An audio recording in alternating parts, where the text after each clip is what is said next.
शेतकरी बंधूंनो नमस्कार. मी आज या ठिकाणी केळीच्या प्लॉटमध्ये आहे आणि केळीच्या प्लॉटमध्ये असताना आपण या ठिकाणी पाहू शकता अशा पद्धतीचं आपल्याला एक झाड या ठिकाणी झालेलं दिसतंय.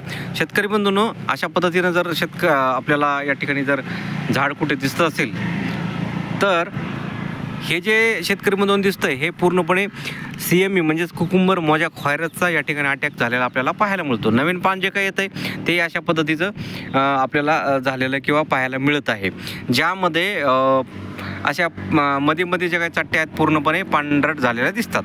तर शेतकरी बंधूंनो याच्यामध्ये CME जो काही रोग आहे, हा जो कुकुंबर मोजा व्हायरस आहे, हा काय करतो तर पानातील हरितद्रव्य पूर्णपणे कमी करायचं काम त्या ठिकाणी करतो आणि पूर्णपणे ते पान अशा पद्धतीने आपल्याला झालेलं दिसतंय. आणि जे काही याची ग्रोथ नवीन पान जे काही येणार आहे ते पण अशा पद्धतीचं झालेलं आपल्याला पाहायला मिळतंय. शेतकरी बंधूंनो अशा पद्धतीनं कुकुंबर मोजा व्हायरसचा अटॅक आपल्याला केळी पिकामध्ये पाहायला मिळतो.